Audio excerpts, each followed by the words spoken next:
नमस्कार जय जगन्नाथ। आसतु आज भिडियो रे आमे जानिबा घरे आमे केउ केउ जिनिस रखिबा द्वारा आम घरे लक्ष्मी कर वास होइथाय बा लक्ष्मी प्राप्ति होइथाय।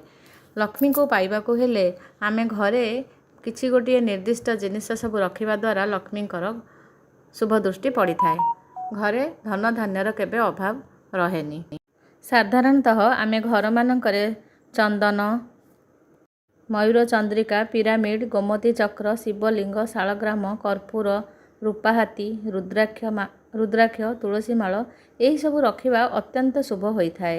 यही सब जिनिस रखिबा द्वारा माँ लक्ष्मी कृपा प्राप्ति होता है एवं घरे सब नकारात्मक प्रभाव पड़ी न थाए।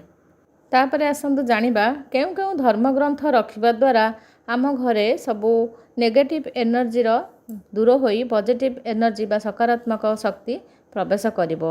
से सबू हैला श्रीमद् भागवत गीता, श्रीमद् भागवतर ग्रंथ, घंटा इत्यादि धर्म ग्रंथ मान सब रखिबा द्वारा घरे शुभ होइथाय। ए सब जिनिस रखिबा द्वारा माता अन्नपूर्णांकर शुभ दृष्टि आम घर उपरे पड़े, जा फल कि धनर आमर अभाव रुहे नहीं।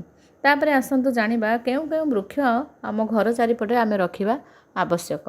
ता भीतर प्रथमे आमे जानिबा चलंतु फूल बा केउ केउ पुष्प वृक्ष आमे रखिबा दरकार।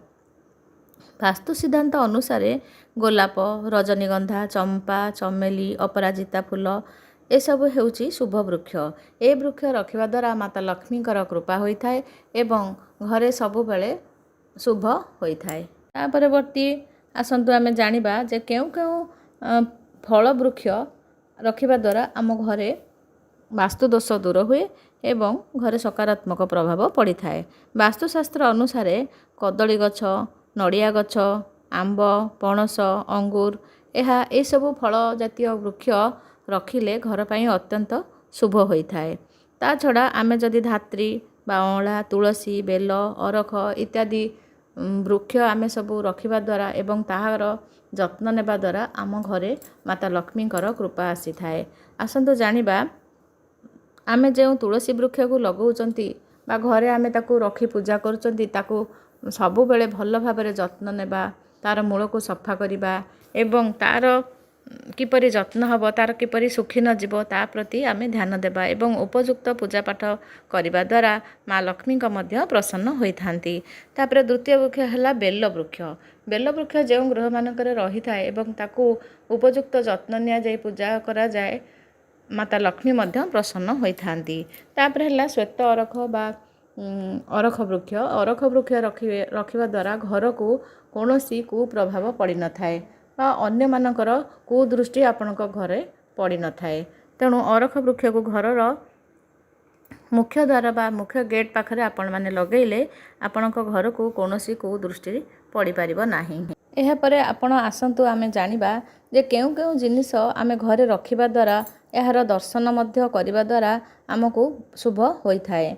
घरे शंख, सुना, गोरचना, चंदन, दर्पण, मणि ए सब पदार्थ आमे घरे रखिले अत्यंत शुभप्रद होइथाए एवं प्रभातर उठी तार दर्शन कले आमको दिन तमामर शुभ फल मिली थाए। ए सब जिनिस जेकोसी आलोचना आमे कले ए सब जिनिस आमे घरे रखिबा द्वारा माता लक्ष्मी कृपा होइथाए एवं घरे केबे अशांति हुए नाही। घरे सब बेले धन धान्य परिपूर्ण होइथाए आ घर को आकस्मिक दुर्घटना बा आकस्मिक विपद मध्य आसी न थाए। वीडियोटी जदि भल लागिछि निहाती चैनल टी को लाइक, शेयर और सब्सक्राइब करने को जमा भी भूलंतुनी। पाखरे थिबा बेल आइकन को प्रेस करंतु जा फल कि मोर वीडियो नुआ नुआ नोटिफिकेशन आपण मानक खूब शीघ्र मिल जिवो। रहुछि धन्यवाद।